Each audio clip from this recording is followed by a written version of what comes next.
Rasulullah itu mengeluarkan zakat fitrah so'an min tamrin atau so'an min akidin. Rasulullah mengeluarkan zakat fitrah dari kurma.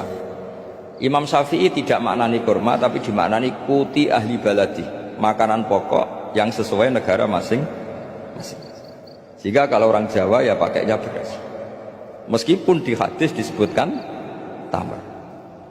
Sama seperti Nabi ngendikan gini, tasaddaku walau bisiki tamrotin, sedekahlah meskipun dengan separuh kurma. Kira-kira orang miskin Indonesia kamu kasih separuh kurma itu dianggap ngenyak apa enggak? Ya maksudnya separuh kurma itu kalau kita ya mungkin setengah kilo atau telur setengah kilo. Atau kata separuh secuil itu maknanya kit'ah yasiro, saking sedikitnya diistilahkan secuil, tapi bukan berarti cuilan betul. Saya sering ditanya orang, Gus, zakat itu apa dikene panitia masjid tak dilakoni dhewe.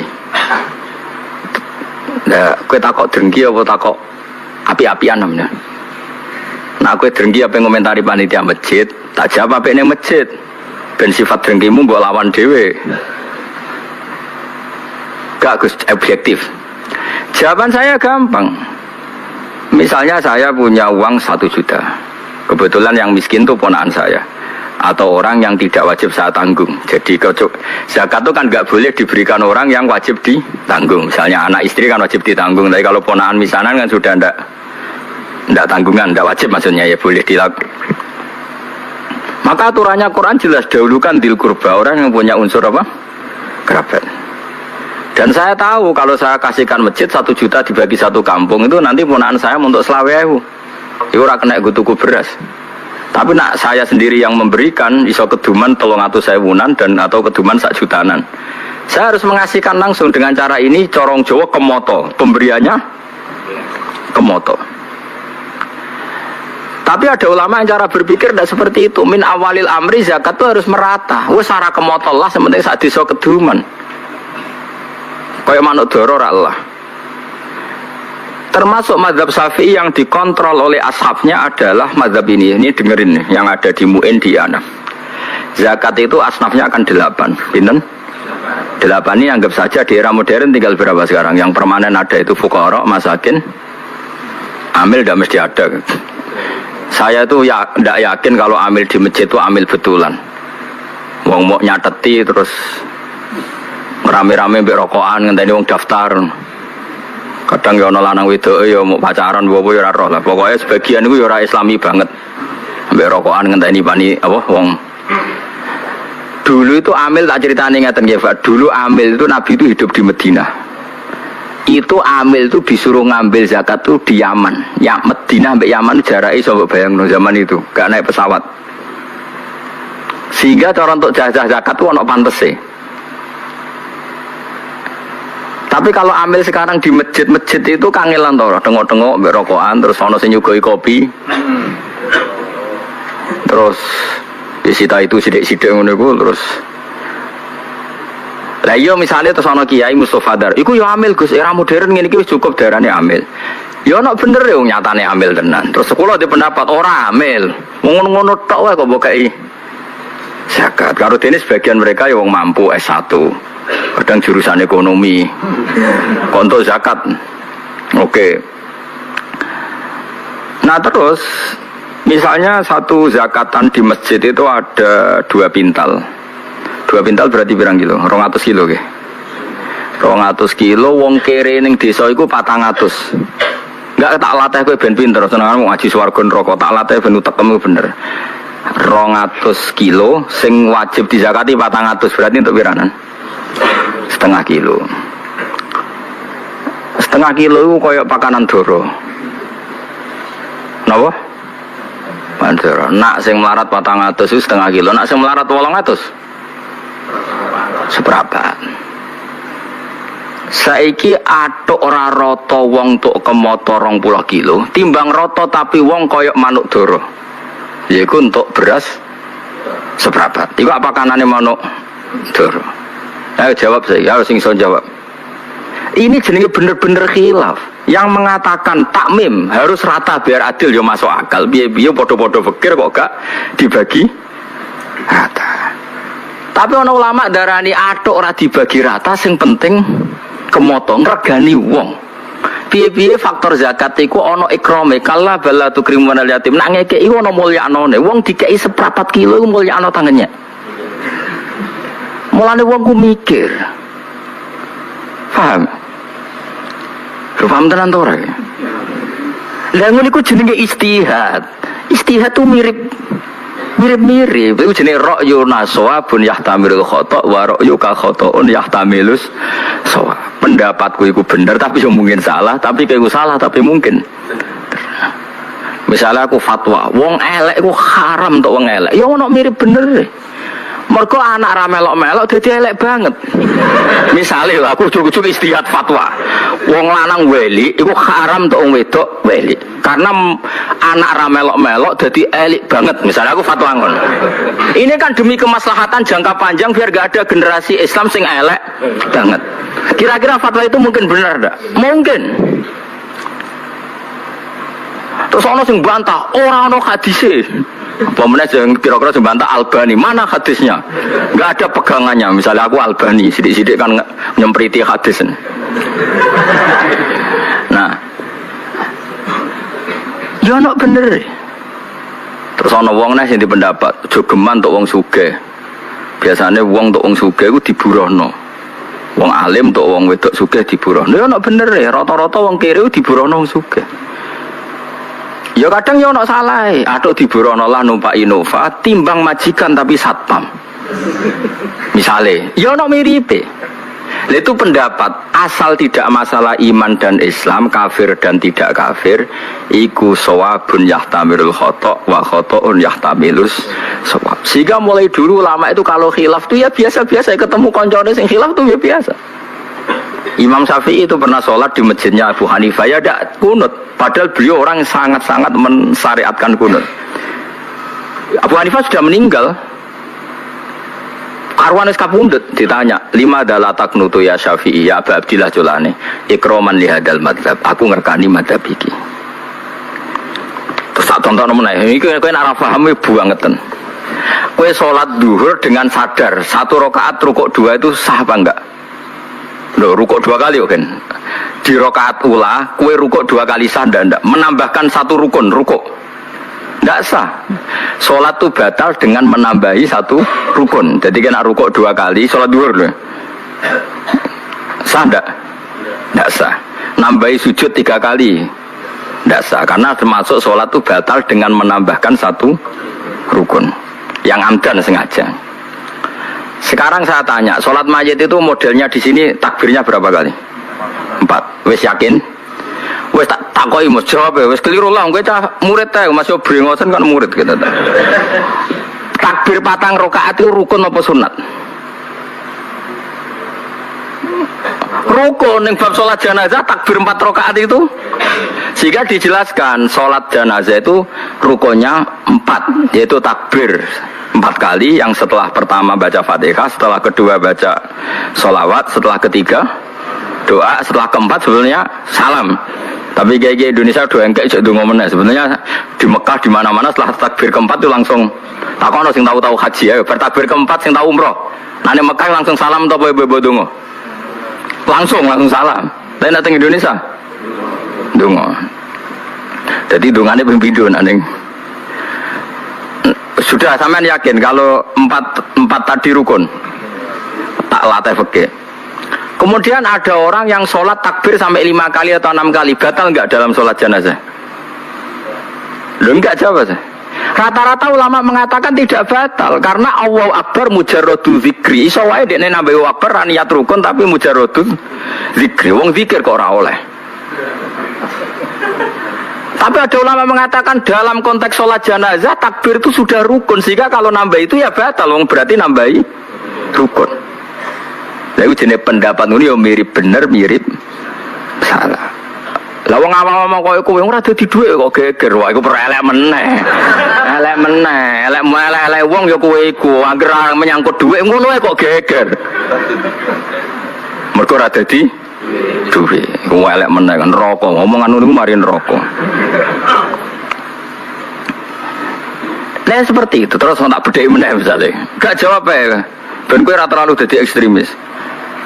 Kowe salat maghrib lah atau salat isya atau salat apa saja. Aku kan sering salat maghrib teng mriki makmum Mustafa misalnya. Setelah Mustafa salam pertama, yang menjadi rukun salat itu salam pertama apa kedua? Enggak, jawab saja. Pertama. Terus Mustafa jenggot, tapi jenggot itu sunat tuh, muni jenggot mau ngenyak mau ngelem raro aku. Ya Mustafa kan sering jadi imam ya. Nah Mustafa wis salam, wis assalamualaikum warahmatullahi wabarakatuh. Kowe biasa napa? Warahmatullahi sauni-unimu masukin. Assalamualaikum warahmatullahi. Mustafa salam. Ketika Mustafa salam statusnya dia keluar dari sholat apa masih sholat? Tidak, jawab saja. Keluar dari sholat. Itu ada ulama mengatakan kalau makmumnya kesuwen duduk karena menunggu Mustafa salam kedua, apa mana nak kesuwen rondok banget, maka sholatnya makmum batal.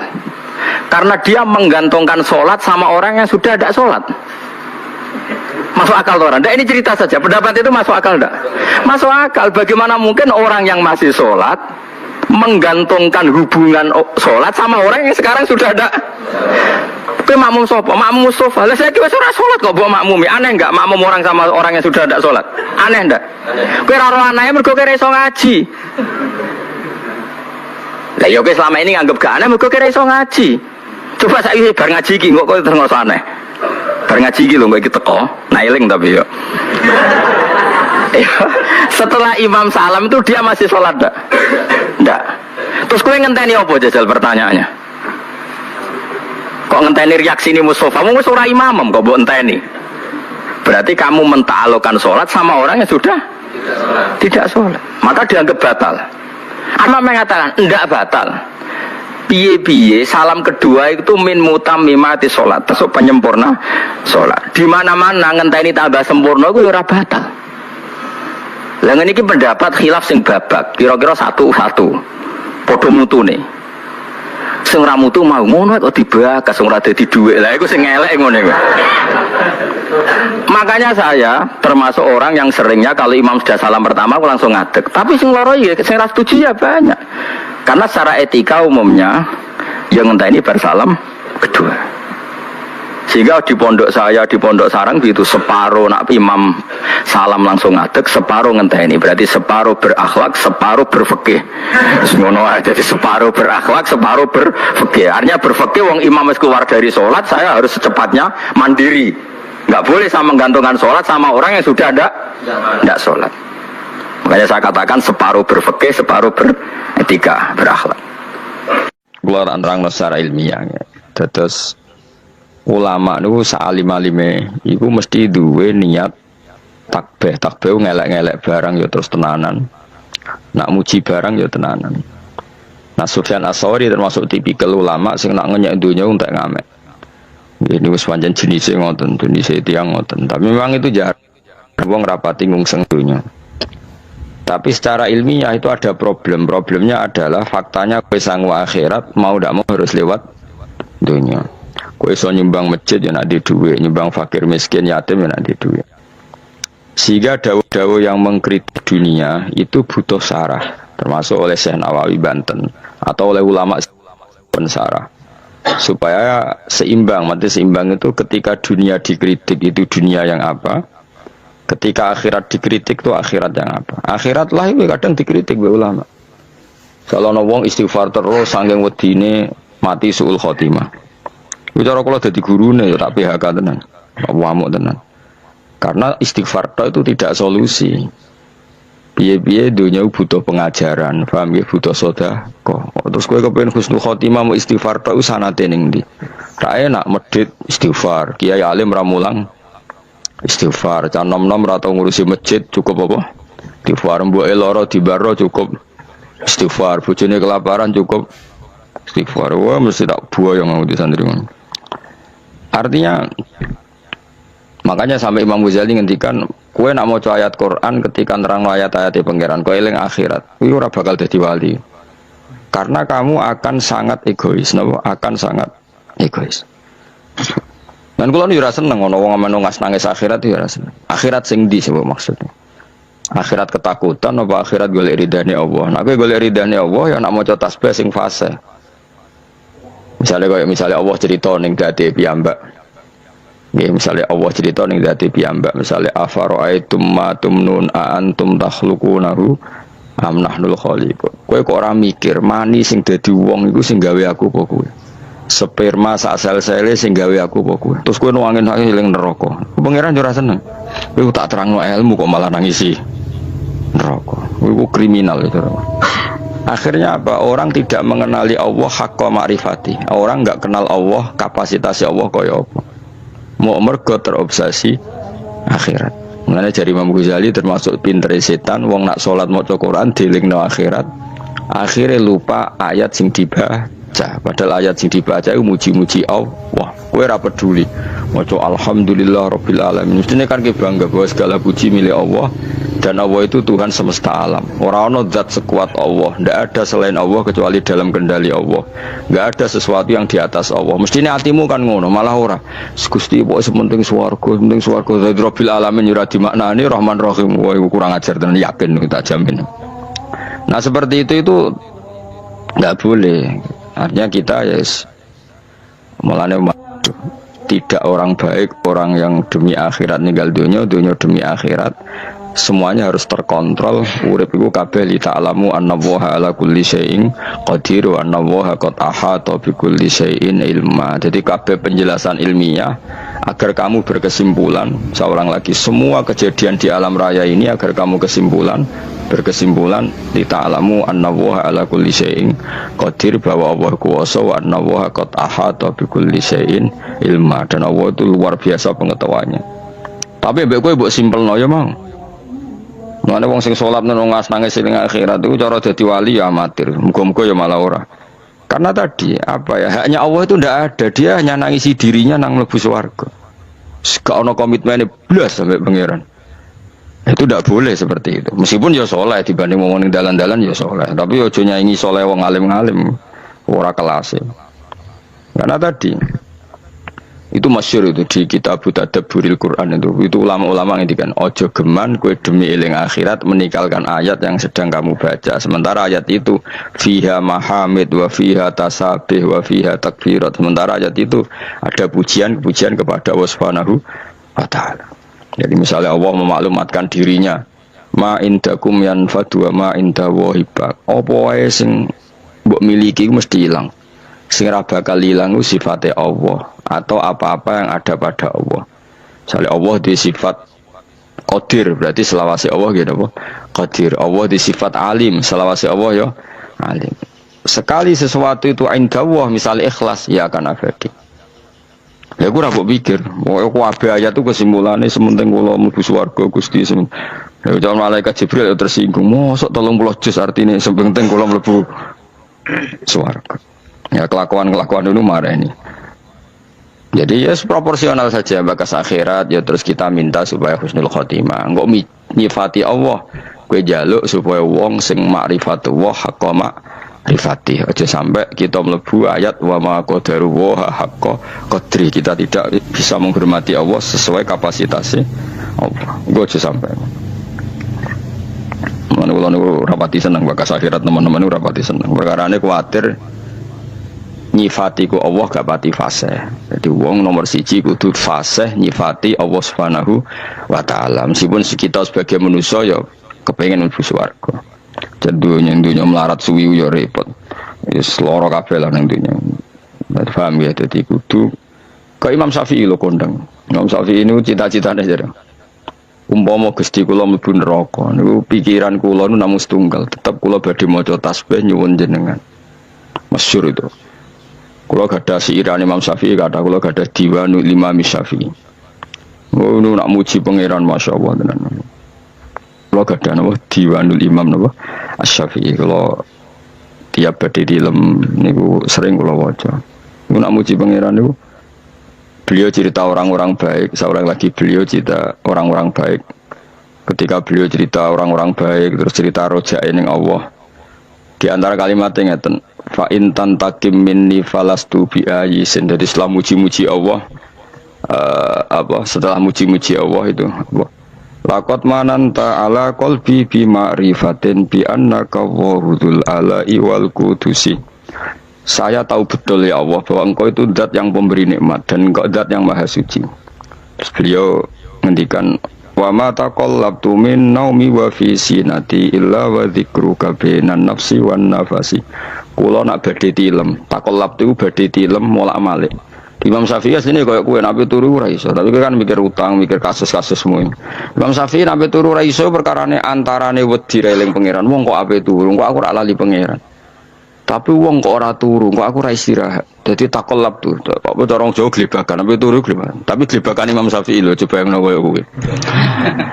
Iku ndikane wa ma taqallabtu min naumi wa fi sinati illa wa dzikruka bainan nafsi wan nafasi. Kula glebakan ra iso turu Gusti mergo eling jenengan bainan nafsi antara jiwa saya wan nafasi lan ambekan kula. Bisa ambekan dadi tasbih, ambekan dadi tasbih. Mulane naumul alim tasbih, turune wong alim tasbih. Ora kaya kowe turu rokokan. Rokokan terus ora ndok ngantuk nganti tangane koplok. Terus wiridane gak subhanallah, waduh. Innalillah tenan kok ana wong urip ngono. Tapi wis ra bakat wali diapan. Tapi kalau wis muga-muga sepuro pangeran, ora sepuro ora apa-apa kelakuane ngono.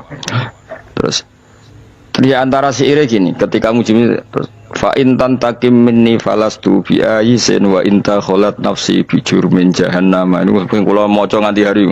Fa in tantakim minni, engkau zat yang sangat sayang pada saya. Kalau suatu saat engkau menyiksa saya, tantakim dari kata niqmah iku maknane siksa. Falastu bi ayisin, kula boten ngarah putus asa be rahmatin jenengan. Wa inta kholat nafsi bi jurmin jahannam, meskipun karena salah saya harus di neraka. Tapi saya di neraka itu sesuatu yang terkait saya. Saya ini enggak hal yang abadi. Tapi rahmati jenengan hal yang abadi. Kalaupun saya tetap di neraka, saya tidak akan putus asa dari rahmat jenengan. Jadi Imam Syafi'i itu orang yang sangat-sangat sufi. Cuma sing mbok royo wae Imam Syafi'i ahli fikih tok. Mengenai fikih iki ya ora paham mudo wae.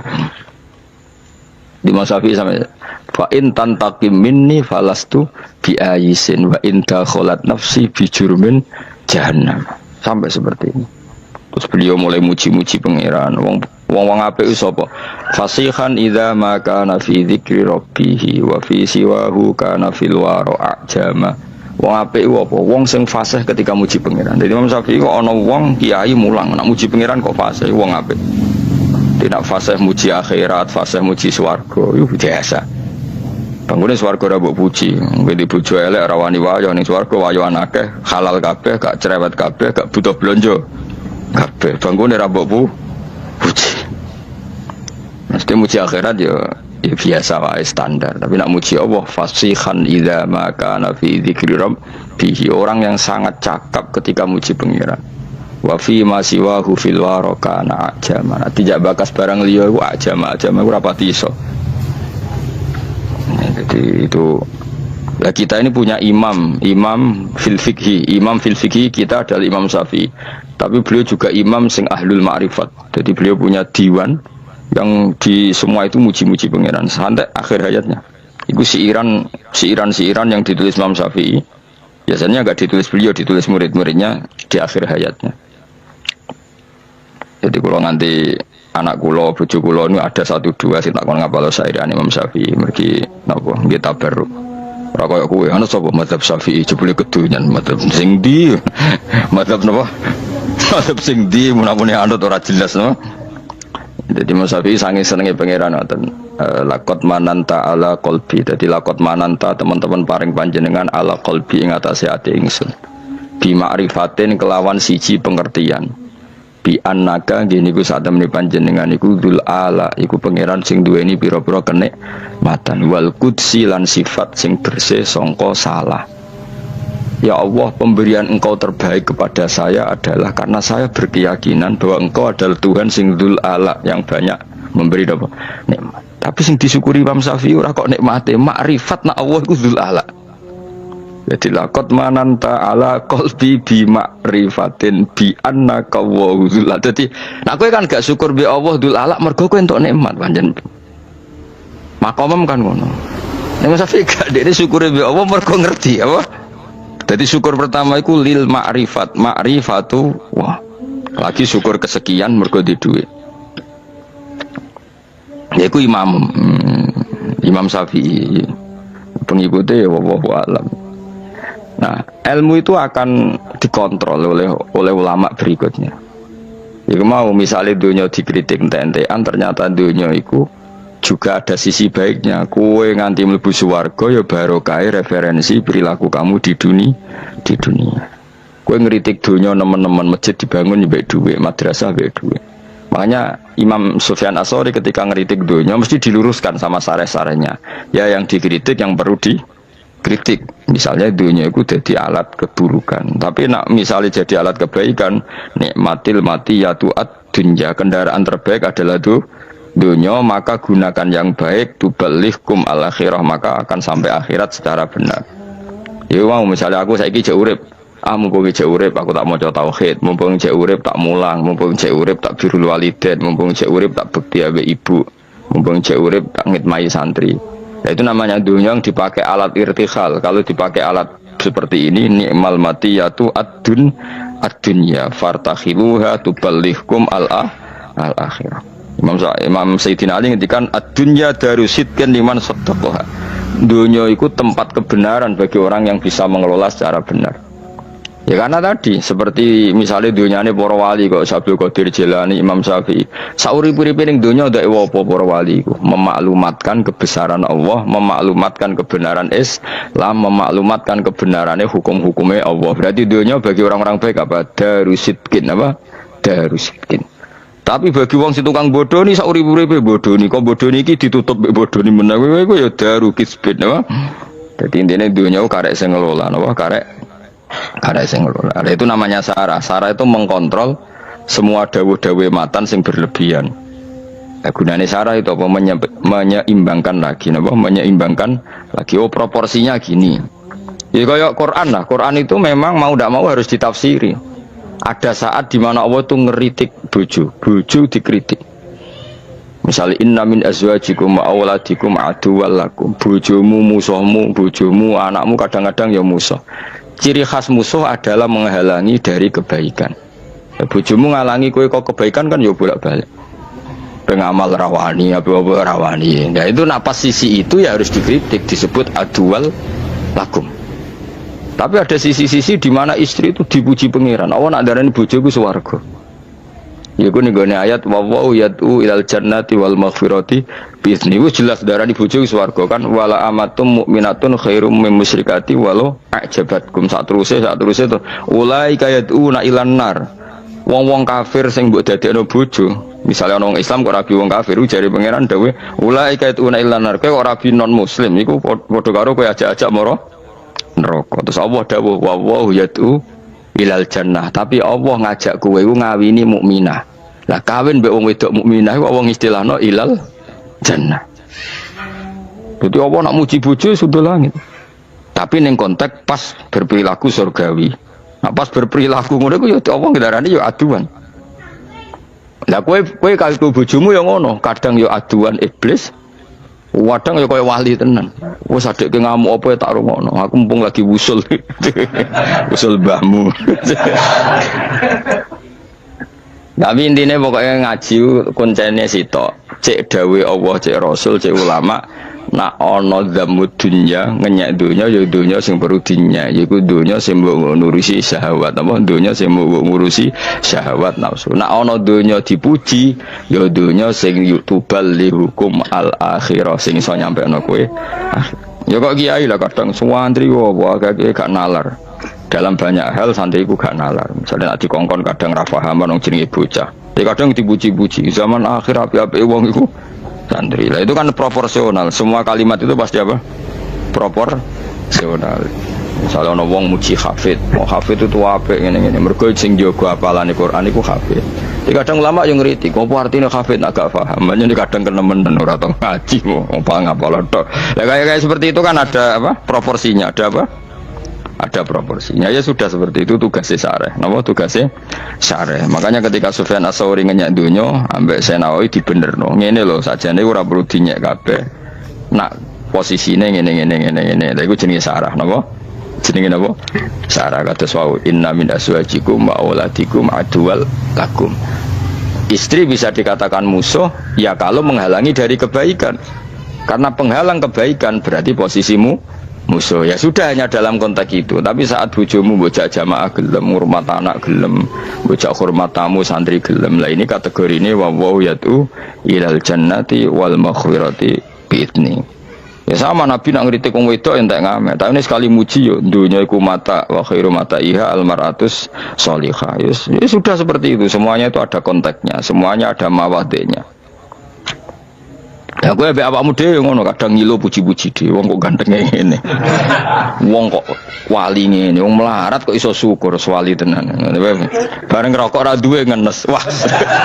Ra sida wali, wong ora duwe barang makruh kok ngenes. Akhirnya was gak wali blas. Tapi kadang-kadang ya syukur terus wali tenan wong kire kok iso syukur. Tapi bareng mau ora dirokok kok ngenes. Wah gak wali blas. Wong kelangan bau seton kok. Kok ngenes. Bau seton jadi wong sing ngaramno rokok nak darani rokok kok. Bau seton. Uyoe seton wong yoe kapan ora ero. Lan jare sing halal rokok sono-ono iku hadis maudhu. Ana setan kok nguyuh bar. Seru repot kiai-kiai. Kok dua kelompok besar. Sing halal rokok ya kiai top. Mbah Makhrus Ali ku ya rokokan kabeh wong alim-alim top ya akeh sing rokokan. Wong alim-alim top wali kelapan atas sing ora seneng rokok ya akeh. Ki milih ndi?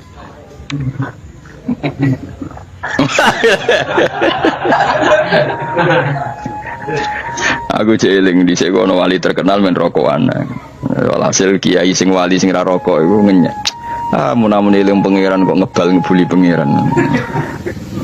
Nah wong eling pangeran kan yakin pangeran iku istilahno ning ngarepe. Aku ora muni ning ngarepe istilahno ning ngarepe. Kaya wong nak salat ora oleh ngidu ning ngarep. Dawe Nabi fa inna wa qibala wajhi idza shollat. Ka Allah ning ngarep ketika wong saiki mbok kebal kebuli. Singkat cerita wali sing rokok iku krungu. Jabe nak Allah laisa bimakanin Allah ora duwe tempat. Dadi ora kena kebulane rokokku. Wali kok bantah-bantah. Tentang ini kan jurusannya fikih. Jadi tentu fikih atau usul fikih itu semuanya diambil dari Quran. Bisa dikatakan fiqhul Quran atau minta fasiril Quran tentu umurun fikih, tentu sesuatu yang terkait dengan apa? Semua orang mufassir itu pasti menguasai fikih. Saya itu bisa tafsir seperti ini itu ya barokahnya. Saya itu setengah hafal i'anah. Kalau kamu kan setengah hafal takrib aja enggak. Ininya pengasuhnya ini yang siapa ini yang Pak siapa ini? Pak Khairuddin. Namanya aja sudah salah itu Khairuddin. Api-api agomo. Jadi kalau kamu mangkel sama Khairuddin bocah kok nakal gitu. Itu kalau diterjemah api-api agomo kok nakal gitu. Jadi ya sudahlah, memang kekacauan itu khasnya dunia ini, jadi ya biasa aja. Begini saya beri contoh yang ekstrim ya. Jadi cara memahami Quran atau fikih itu kalau ingin paham serius itu cari sisi ekstrimnya. Itu pasti nanti kamu akan mau tidak mau. Misalnya bayangkan kenapa harus pintar mengemudi. Bayangkan kalau tidak pintar itu kecelakaan. Fikih juga gitu. Kalau kita tidak tahu fikih itu bayangkan paling ekstrim, yaitu tidak dapat ridhonya Allah Subhanahu wa ta'ala. Nah, kenapa demikian? Karena hadan nabiyyu, ini nabi adalah musyarri' atau yang punya otoritas syariat. Sehingga dengan logika itu kalau kita punya kaifiyatul ibadah, cara beribadah sing tukhalifu manhajar rasul, ya yang beda dengan apa? Manhajnya rasul, itu pasti masalah besar. Karena kita berarti musyarri' baru, maka kritik terhadap kias, ini tak anggap mahatali semua. Kritik terhadap kias itu apa? Potensi sebagai apa? Musyarri'. Tapi kritik pada faham zahiri ini tak anggap mahatali betulan, karena yang mimpin sudah Khairuddin. Api-api aku. Jadi misalnya begini, sesuatu yang sama itu kadang berdasar riwayat itu ketentuannya beda. Misalnya kalau kita pakai urutan dosa akbarul kabair, satu itu al-isyrak billah, kedua adalah qatlul mu'min, ketiga adalah az-zina. Tapi kadang-kadang untuk mengisbatkan seseorang musyrik atau mengisbatkan seorang itu sebagai qatil, itu saksinya tidak sebanyak zina. Logikanya kan semakin akbar, semakin saksinya lebih banyak. Tapi kadang secara riwayat tidak. Sehingga apa yang dikatakan agama, menurut ahli hadis, ad-din huwa riwayah. Kalau menurut ahli hadis, agama itu riwayat. Karena kalau kita melogika, takut kita sebagai musyarri', sebagai penentu lain atau rivalitas dari Nabi dalam membuat aturan apa? Syariat. Oposisi ya kira-kira. Sehingga beragama itu harus riwayat. Nah karena beragama harus riwayat itu, saya termasuk orang yang menghafalkan hadis banyak. Saya tuh hafalan saya hadis itu banyak sekali. Bukan karena ingin lulus ma'adali, itu sudah ada ikhlas kalau ingin S1 barang itu. Tapi ya nggak apa-apa, nggak ikhlas juga nggak apa-apa. Semoga dimaafkan Allah. Tapi saya hafal hadis itu bukan niatnya kayak jenengan ingin jadi apa? S1 terus guru TPQ nanti ketemu banyak ustazah yang cantik itu nggak bener itu niat itu. Tapi memang aturannya seperti itu. Saya beri sekian contoh. Kalau agama itu tidak selalu mengikuti logika kita. Saya memberi contoh logika sosial karena ini yang paling mungkin dalam perdebatan ijtihad. Kalau ubudiyah kan kita sudah taslim ya, cara sholat pasti seperti itu. Tapi saya beri contoh sosial. Menurut Anda jujur itu baik apa enggak? Kita pasti mengatakan jujur itu baik. Tapi kebaikan jujur menurut agama itu harus berbasis halal dan haram. Begitu juga senyum, begitu juga komitmen. Itu setelah halal haram. Tadi saya sudah bilang sama Gus Hasan Sadili, akhlak itu di bawah hukum.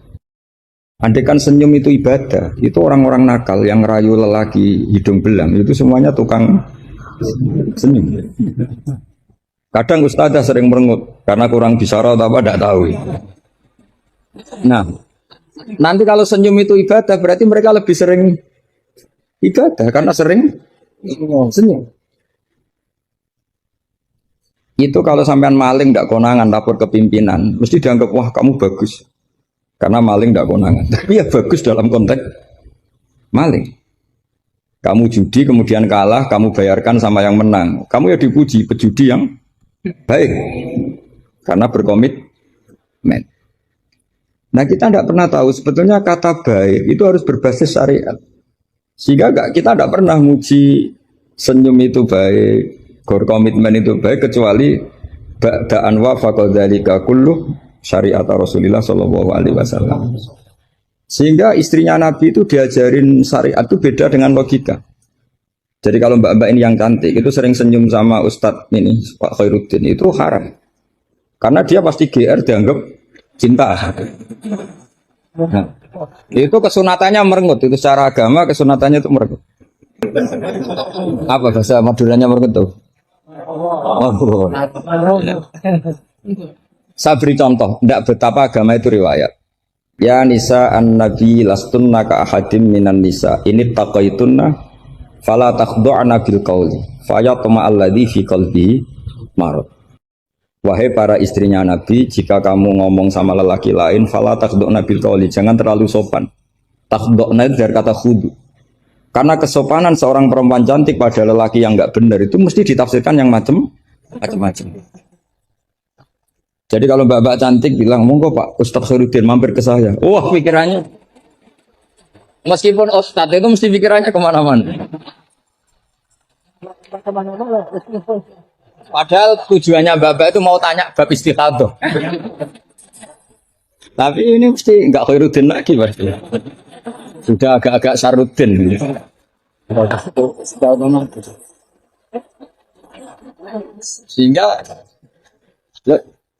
Sehingga aturan Quran jelas, kebaikan khudu, kebaikan sopan itu harus ada ukurannya. Karena takutnya faya toma alladzi fi qalbihi marad. Orang yang hatinya sakit melihat senyumnya perempuan yang niatnya sopan sekalipun ditafsirnya yang macam-macam. Itu juga fiqhul Quran. Makanya basis kita adalah mengenali fikih itu halal haram dulu secara riwayat. Saya ulang lagi secara riwayat, jangan secara akal. Kalau selalu pakai akal, mungkin kita naif. Misalnya begini, ayam yang menurut misalnya pakar kesehatan dianggap terindikasi flu burung. Sementara bekecot yang menurut mazhab Syafi'i haram, kemudian malah ditetapkan sebagai makanan bergizi. Andai kan kamu jadi mufti yang mengikuti ilmu ahli gizi atau kedokteran misalnya. Kamu mengatakan apa coba? Terus kamu sok ahli usul fikih karena Mahatali baru masih seneng-senengnya dalil al-hukmu ya duru ma'ilatihi wujudan, masih amatiran masih. Wah ini bekecot ini illatul hukmi sudah nafu ya, memberi manfaat. Yang sementara ayam itu doror karena apa?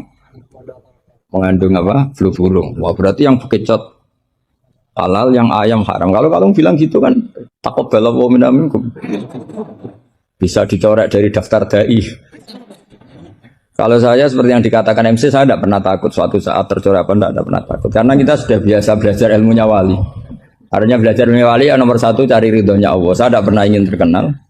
Dan kalau saya terkenal kok termasuk dosa yang menterkenalkan karena saya. Jadi fahisabuhum ya alaihim bukan alayya. Kalau Allah mau menghisab ya yang kurang penggawean itu. Ya kalau yang saya ngajikan itu baik, yang dapat pahala yang terkenalkan itu. Karena mereka sudah tidak bisa dapat pahala lewat alimnya ya, sudah nge-share saja. Daripada niru alimnya berat ya sudah nge-share saja.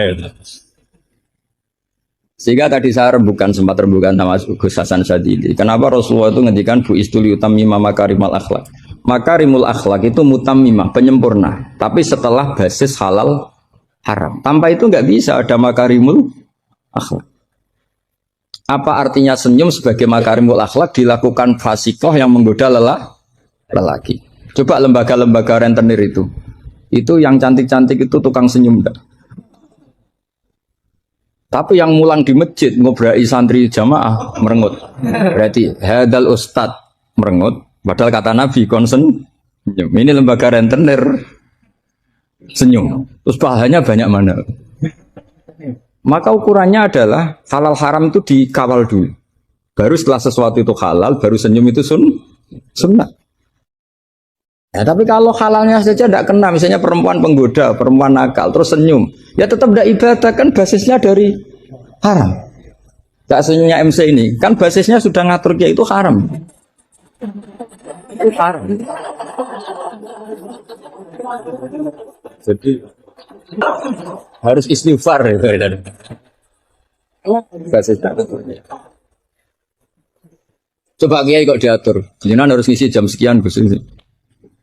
Ngatur orang tua dia itu nggak boleh. Nggak ada dalam akhlak apa taklim mutalim kiai boleh apa? Diatur nggak ada. Makanya ini sebagai percontohan. Saya tahu anak-anak di sini ingin ngatur saya habis isya. Tapi supaya kamu dosanya tidak kebanyakan. Karena ngatur kiai. Saya minta ngaji sekarang. Ternyata sampean nurut. Semoga ini kafarah. Tidak rileks saja karena khasnya ngaji santri itu rileks. Mulai dulu lama kalau ngajar tuh ya rileks. Saya masih ingat jawabannya Mbah Mun. Aku itu sering dikritik orang. Kata Mbah Mun, saya sering dikritik orang kalau ngaji itu guyon. Kamu tahu kan Syekhina Kiai Mbah Mun kalau ngaji kan sering guyon. Banyak kiai khusyuk yang kritik saya. Kiai kok kalau ngaji guyon. Kata Mbah Mun gini, yang nggak bisa guyon itu karena ilmunya pas-pasan. Jadi melihat kitab itu sudah meruntus itu, sudah berubah. Jadi nggak ada waktu untuk guyon. Jadi roh kitab, apalagi dilihat orang banyak, ilmunya kan pas-pas. Itu pasti nervous dulu itu. Jadi justru kiai guyon itu bukti alim karena masalahnya selesai. Lo coba kalau kamu udah alim ngaji, mbok ahli guyon kayak apa bisa guyon ndak? Oh meriang ini ya jibu taya jubu ini. Cuma pusing. Ini ala kulli mukallafin apa mukallifin sudah pusing lagi. Lama-lama tadi, faman mau kote sapane wong saroko nyolong sapa man albedo tak ing anduk. Sampai muridnya bingung. Pak, saya punya anak endok. Karena ejaan Latin itu kalau tulisan pegon itu anduk sama endok itu dia bacanya albedo itu bukan endok itu anduk. Terus kata kiainya karena nggak mau kalah. Kan sama, nyuri telur ya haram, nyuri anduk ya haram. karena nggak mau kalah ya. Karena temanya mencuri apa? Mencuri ndok sama anduk kan sama-sama haram. Yang repot walillahi mulkus samawati wal ardi, Allah punya langit wal ardi lan bom. Karena dia bumi, dia bacanya bom. Ketika diprotes ya sama. Langit dan bom kan ya sama milik Allah. Wah, ya repot. Ada orang seperti itu. Jadi untuk mengkaji fikul Quran itu pastikan status halal haramnya dulu. Tanpa itu basis makarimul akhlak tidak bisa. Seperti tadi, kesunatan senyum bagi seorang perempuan itu harus berbasis halal pada orang yang halal. Kalau ndak ya tadi fala takhdu'ana bil qauli fayatma alladzi fi qalbihi. Kalau istrinya Nabi saja punya aturan nggak boleh senyum-senyum baik-baik sama lelaki yang nggak jelas-jelas begitu. Apalagi yang nggak istrinya. Itu sudah tak tafsirkan. Dia tadi mbak-mbak yang senyum pada Ustadz Khairuddin mau tanya istikhadah tapi mesti GR-nya ini. Wah, berarti seneng saya. Itu kan parah ya. Itu fayat ma'alladzi fi qalbihi. Kalau marodonya santri paling banter ingin dinikah. Kalau marodonya orang nakal kan lebih dari itu keinginannya. Nah makanya ngaji fikih itu harus minimal itu ya mu'in, i'ana itu setengah hafal. Kenapa saya syaratkan setengah hafal? Kata ulama-ulama, belajar ilmu itu gampang.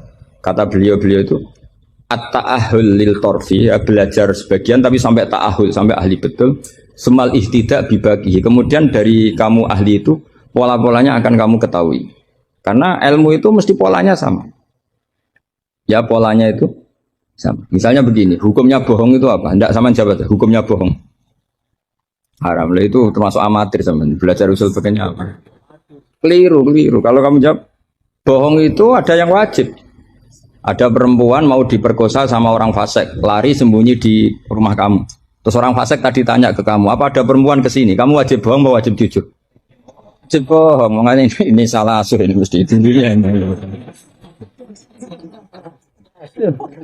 Maka kalau dalam analisis usul fikih al-kitsbu ya'tarihil ahkam al-khamsah. Dalam bohong pun ada ahkam al-khamsah. Dan itu Nabi sudah memberi isyarat. Tidak termasuk bohong orang yang mendamaikan dua kelompok. Ada sekian contoh yang bohong itu enggak dihitung. Enggak dihitung dosa. Makanya hadatin ini butuh riwayat. Kalau menurut logika bohong itu haram. Tapi misalnya ada seseorang fasikoh, misalnya lonte nakal. Janjian sama hidung belang. Malam ini tak booking, kamu tak bayar. Itu wajib nepati apa wajib ingkar itu, Pak? Kalau kamu bilang nepati janji itu wajib, berarti itu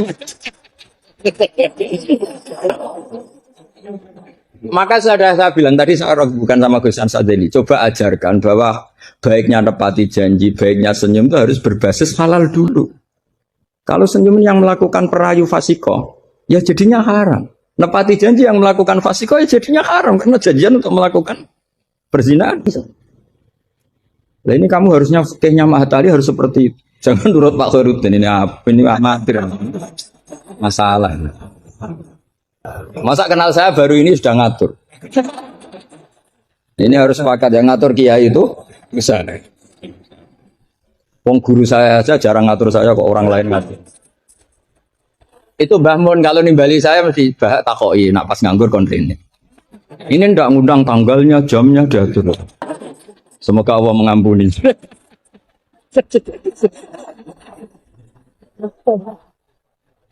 Ndak supaya Anda sadar bahwa di balik aturan-aturan prosedur juga aturan etika bainal ulama. Oke, aturan prosedur saya harus ngisi jam sekian. Itu aturan prosedur. Tapi aturan prosedur ini tidak mengalahkan hukum taklim mutaklim.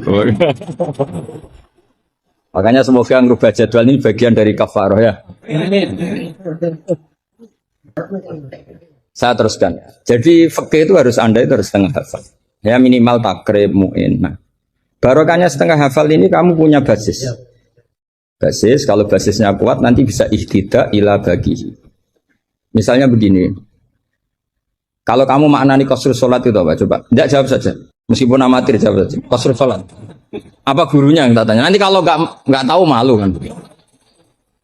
Ya kalau murid nggak bener kan pantas. Meskipun nanti nggak bener saya nyalakan gurunya juga.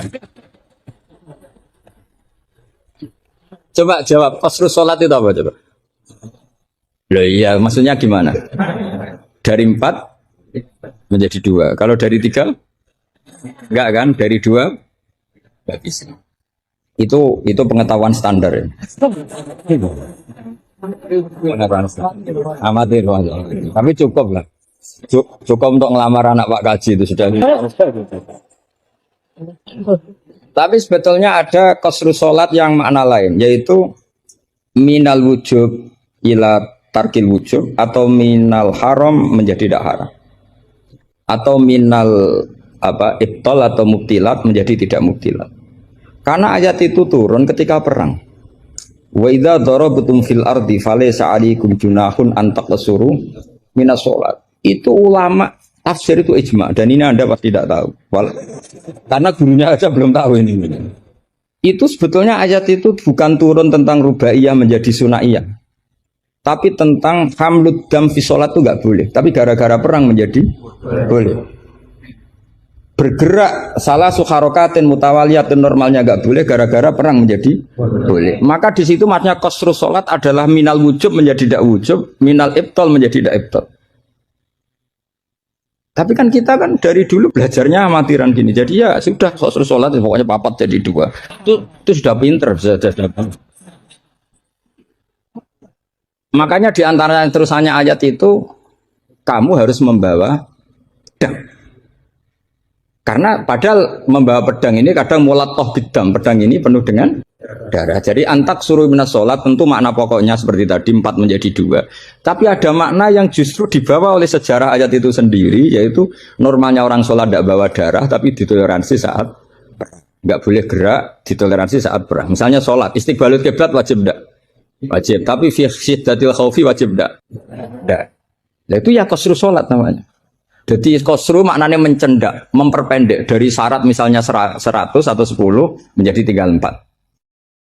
Jadi qasru itu misalnya syara itu sihati sholat 10, gara-gara syiddatul khauf menjadi 4. La minas asroh ilal arba'ah ini juga qasru. Paham tak ya? Enggak, kalau ilmu yang kelas tinggi nerangkan ustadznya.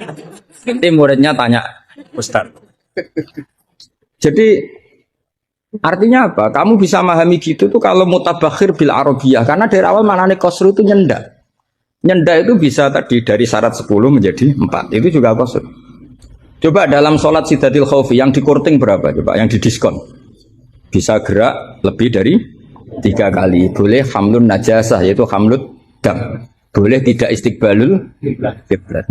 Bahkan mungkin boleh ngomong dengan kadar yang penting untuk keselamatan orang Islam. Misalnya ada orang Abu Jahal mau bunuh Ustaz Khairuddin, kan bahaya bagi agama ini. Kalau Khairuddinnya meninggal. Terus kamu bilang, ya Ustaz, memperingatkan dia supaya tidak dibunuh. Kalam seperti ini juga tidak membatalkan sholat, karena tidak dianggap ajnabi. Meskipun ini sangat mufhim, bukan sekedar karena beberapa kalimat. Nah seperti ini itu namanya juga qasrus sholat.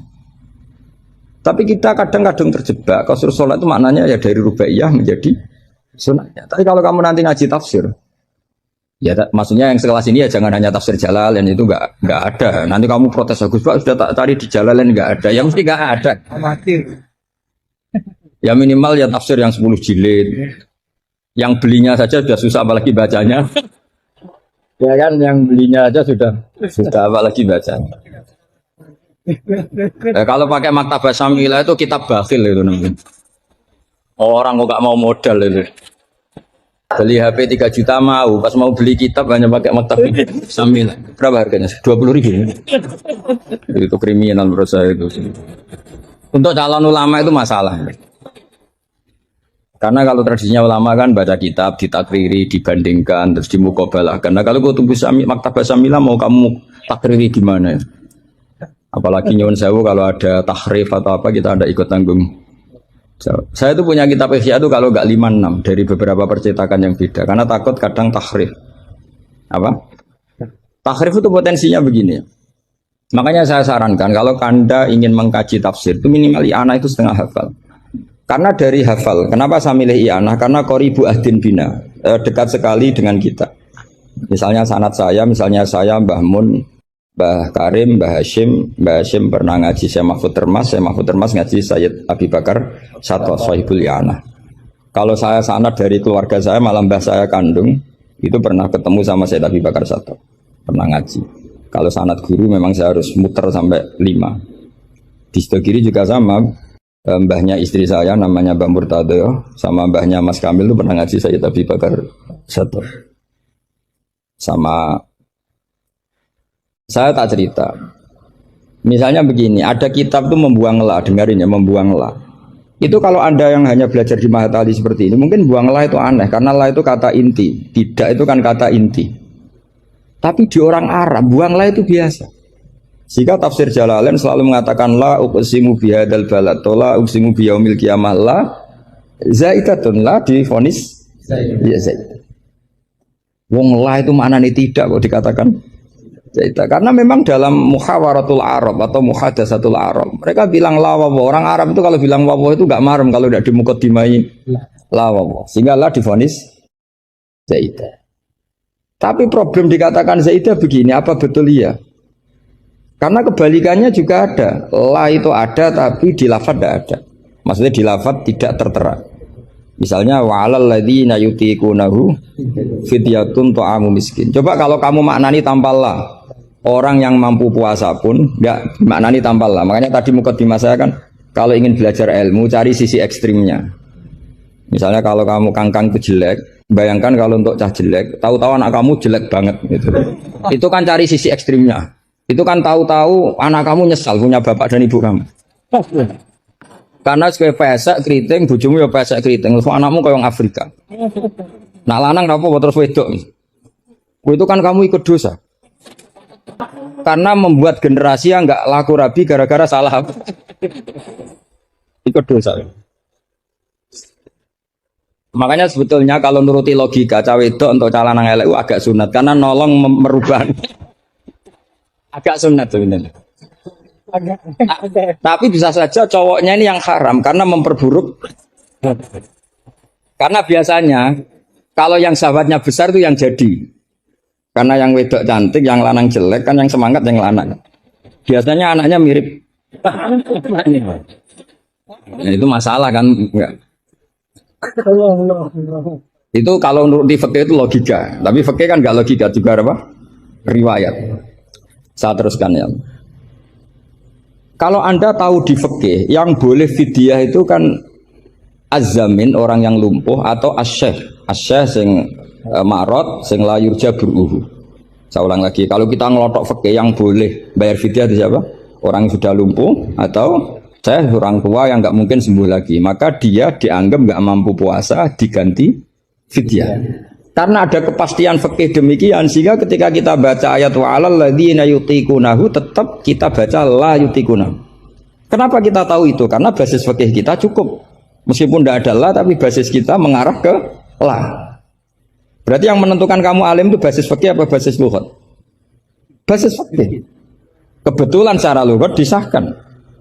Apa bukti disahkan secara lughat? Ada kalimat biasa yang tidak ahkam syariah tapi buanglah. Tawahi tafta'u tazkuru Yusuf la tafta'u tazkuru Yusuf. Ketika Nabi Yakub sampai setengah buta, kata anak-anaknya, sudahlah bah, kamu itu terlalu selalu ingat Yusuf.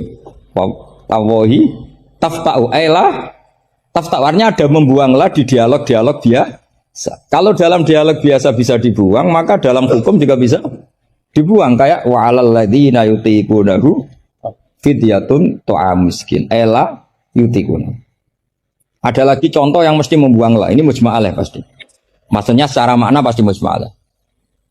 Mungkin ada yang mengkaji fikul Quran. Ada ayat di bab kalalah itu yastaftuna qulillahu yuftikum fil kalala ini mruun halaka laysa lahu waladu wa lahu ukhtun falaha nisuma taruh sampai seterusnya terus ditutup apa yubayyinu wallahu lakum antadillu. Coba maknani tampallah. Wow, sesat semua. Cara sekretaris tadi sudah di-X semua. Coba kalau maknani tampallah. Yubayyinu nerangaken sapa Allah memberi penjelasan antadillu supaya kamu sesat. Betapa bodohnya kita. Itu jelas menyimpan la dan mujma'alah, nggak mungkin kamu maknani tambah la.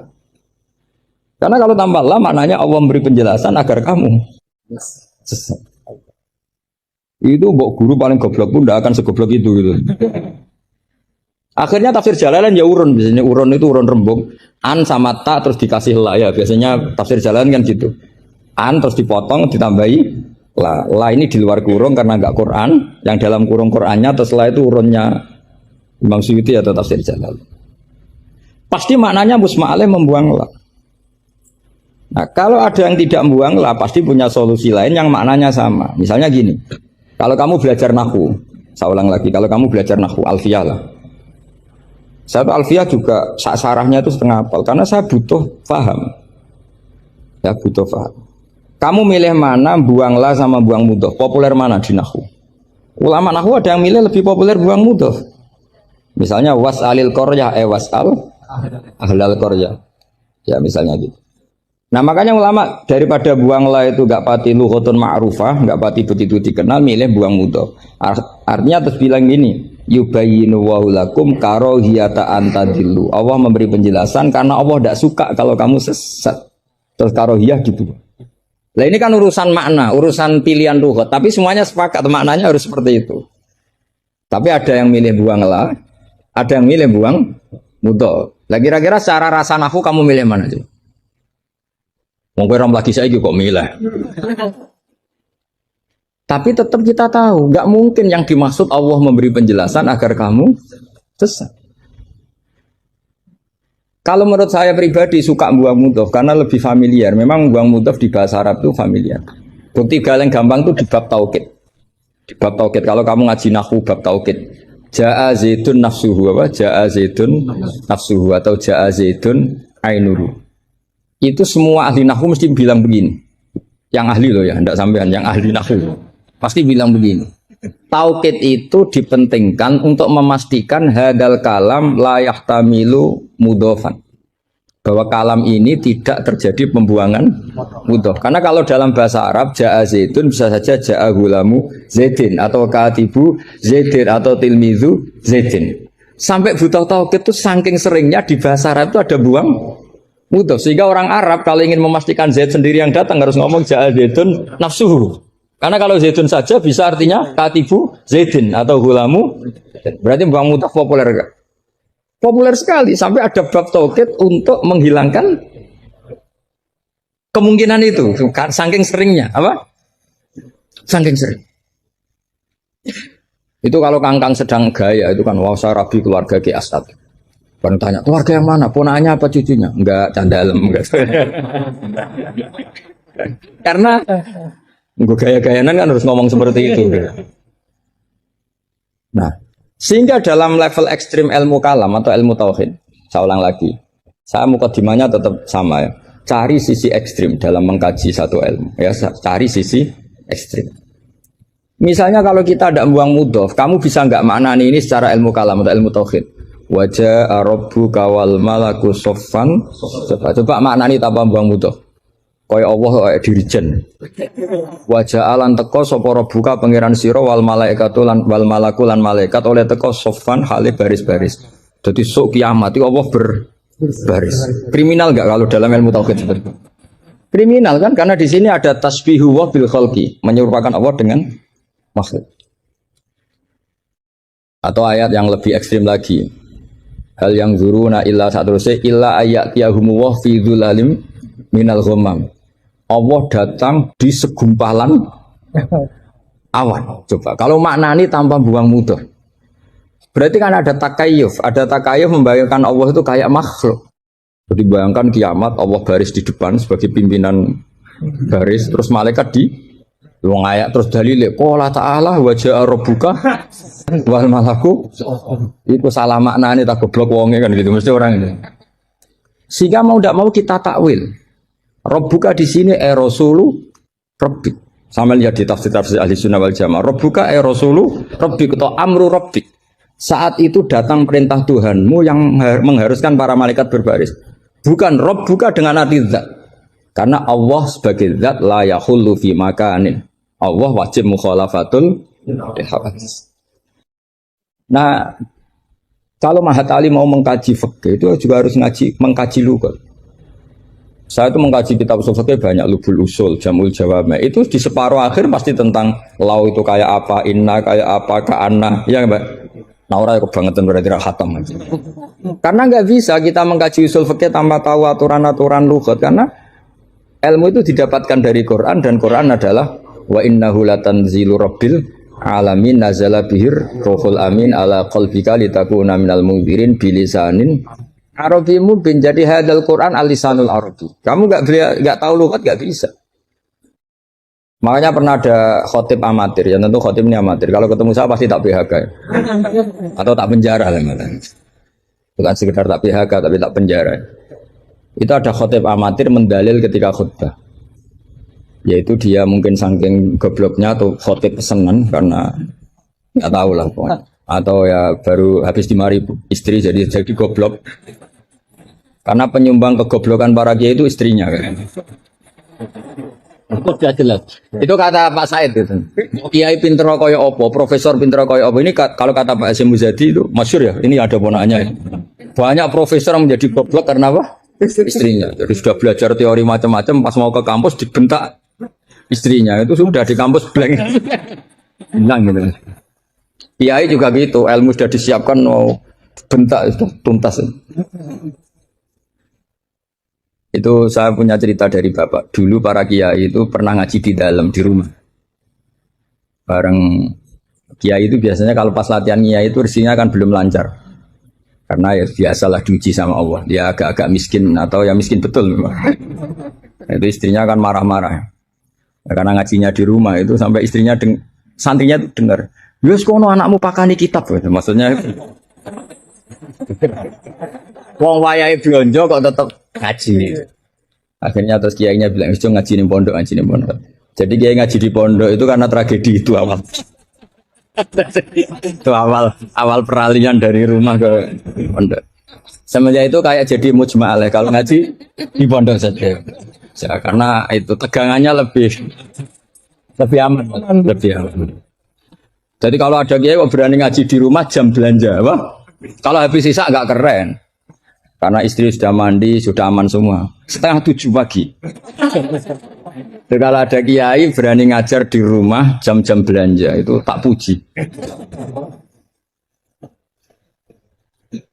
Apalagi berani di istri kedua, oh tambah hebat. Tambah hebat. Ada yang berani. Terus nggak ada masalah. Apa ada masalah disembunyikan? Banyak, mesti banyak. Saya teruskan. Di sini ada yang hafal Quran santri kamu? Ada. Gurunya hafal nggak? Itu masalah. Bid'ah itu termasuk. Muridnya hafal, gurunya enggak. Si khotib tadi dalil begini. Wala tangkihul musyrikati hatta yu'min. Yaitu tentu nakah itu hanya muta'addi limaf'ulin wahid. Ya saya ulang lagi, nakah itu muta'addi limaf'ulin wahid. Yang binafsihi ya. Yang apa? Binafsihi. Kamu harus belajar nahwu. Saya bisa tafsir seperti ini ya barokahnya saya pernah nakriri alfiyah, saya pernah. Sampai sekarang saya itu masih belajar ilal. Kamu jangan kira saya sampai sekarang masih belajar ilal. Karena saya tahu ilmu ini sudah mau mati. Karena yang Mahat Ali aja tidak mesti bisa, apalagi yang enggak.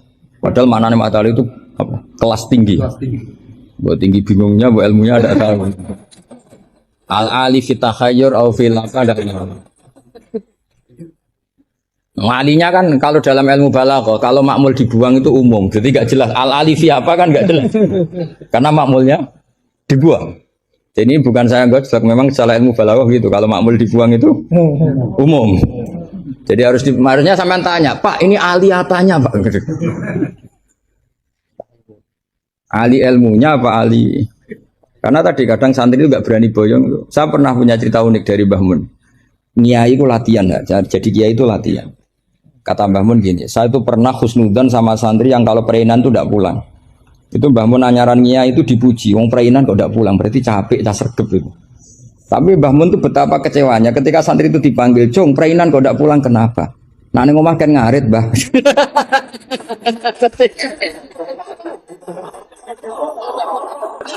Jadi artinya Mbah Mun tuh kecewa karena husnudzannya itu enggak tembus gitu. Nah bisa saja sampai meneruskan Mahat Ali itu bukan karena nyari ilmu, neng omah wopo gitu. Jadi husnudon itu ya kalau keterusan itu ya jadi goblok gitu. Saya tidak tahu, coba niat kamu Mahat Ali itu nyari ilmu apa daripada di rumah gak jelas. Tidak usah dijawab, itu sudah kita sudah dijawab. Ya wala tangkihul musyrikati hatta yu'min. Terus wala amatum mu'minatun khairum min musyrikati walau ajabatkum. Karena depannya wala tangkihu, berarti maknanya kan gini. Wala tangkihu lan ojo nekayo sira kabeh ayyuhal mukminun, karena khitabun lil jamil mudzakkar ya, khitabun lil jamil mudzakkar. Al musyrikati yang pira-pira wedok musyrikah, perempuan musyrikah. Nah karena depannya bifat khita, saya ulang lagi, karena depannya bifat khita. Ayat yang kedua atau alinea kedua ya, alinea kedua atau qadhiyah kedua, itu tetap dibaca wala tangkihul musyrikina hatta yu'min. Tetap dibaca wala tangkih. Itu sehingga orang Arabia nggak hafal Quran, tapi dia malakah bil Arabia. Saya ulang lagi, dia ada ahli Quran, tapi malakah bil Arabia karena dia dzauqus salim, al-urbul khulsu, dia orang Arab asli yang belum tercampuri oleh mu'arrab, oleh Arab-Arab palsu. Tidak Arab muwalladin kalau dalam bahasa balaghah. Terus bilang gini, ya khotib, katanya Pak Khotib, apa betul itu Quran? Kalau itu betul Quran, saya kecewa dengan Quran kan. Karena maknanya menjadi gini.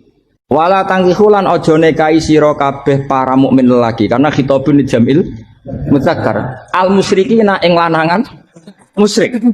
Yang mau nikah sama lelaki musyrik itu ya siapa gitu. Mbok ndak usah dilarang ya ndak akan kita lakukan gitu. Mas, artinya gini kan menjadi tidak mutu kan, misalnya saya ngandani jenengan Kang, ini kan kalau di sini bahasa Madura Kang ya Kang sama. Kang kowe aja nikah mbek Pak Khairuddin. Loh, enggak usah dilarang juga enggak akan kamu lakukan. Bisa muta-muta kamu kalau nikah sama lelaki kan gitu. Tapi kalau dibaca bifat khita maknanya seperti itu. Kalau bifat khita maknanya seperti itu. Maka semua ulama qurra ijma, saya ulang lagi ijma bacanya bidomit ta apa? Sehingga maknanya gini, wala tungkihu lan ojo nekahno sira kabeh para wali, terus maf'ul awalnya dibuang banatikum ing pira-pira anak wedok sira kabeh atau mauliyatakum ing wong wedok sing mbok waleni sira kabeh. Jadi hadhil ayat khitabun lil auliya wala tungkihu ayyuhal auliya wala tungkihu lan ojo nekahno sira kabeh para wali banatikum ing pira-pira anak wedon sira kabeh mbok nekahno al musyrikin ing lanangan musyrik. Itu baru benar. Kebetulan di Jumatan itu ada orang alim. Ya orang alim itu bisa saya, bisa Pak Khairuddin. Tapi andaikan di polling pasti orang milih saya. Ya. Maksudnya sementara ini, tapi nanti nggak tahu saya. Kalau dia sregep terus nyalip saya nggak tahu. Tapi itu agak mohal lah itu. Agak mohal. Ya setidaknya mohal adatan, bukan mohal yang ini. Ya, mohal ya. Mohal adatan ya, bukan mohal yang kotan, tapi mohal apa? Adatan. Ya bukan modal aklan ya. Terus ada kiai bilang gini, ndak itu yang salah, ndak Qurannya, khotibnya. Itu semua Quran bacanya bidomit. Maka kalau sampai mengkaji Quran itu harus seperti ini, cari sisi ekstrimnya. Betapa fatalnya kalau kita salah harokat. Tapi dengan membayangkan gitu kan, apa salah harokat kan buruk betul gitu, karena maknanya jadi parah ya, bisa berubah. Sehingga kita lah, tapi karena orang kadang wala tangihu itu bifat khita terus belakangnya ikut dibaca wala tangihu. Coba kalau kena adzauqus salim minal urbil khulsi, orang Arab yang masih murni itu eskal betul, karena maknanya menjadi dan jangan kalian menikah sama lelaki musyrik. Gak usah dilarang ya gak akan terjadi. Nah terus kembali lagi ke fikih. Jadi pastikan fikih dulu. Kalau fikih sudah dipastikan, kamu baru tahu tentang lughatul Arabi atau istimalul Arabi atau al-lughatul Arabiyah. Tapi saya bahasakan lisanul Arabi. Saya beri contoh terakhir. Ini kan kebetulan tidak dibatasi.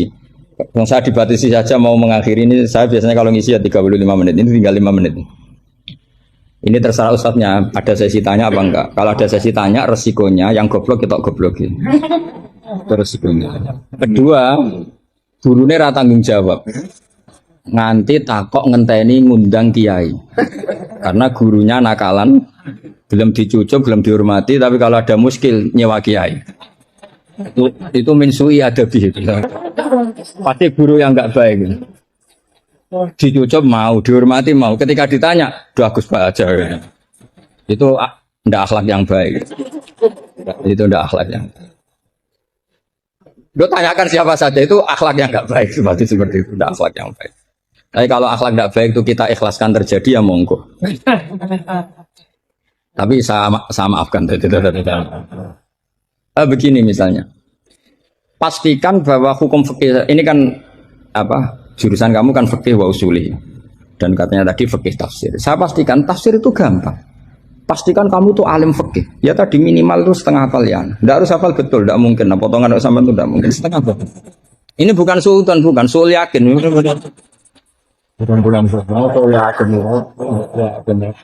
Kalau sultan masih baik ya. Sul yakin. Loh sama tidak usah tersinggung biasa aja. Wong saya hanya ngomong hati saya tetap husnudzon. Bedanya ulama sama enggak gitu. Ulama itu rileks tapi hatinya salimal qalbi, salimas sarir. Kalau orang munafik lesannya bagus tapi hatinya jelek. Jadi kalau saya lesannya bagus, terlalu bagus malah bahaya. Karena khasnya orang munafik tuh lesannya bagus. Wah, saya ngawur itu masih ada ilmunya.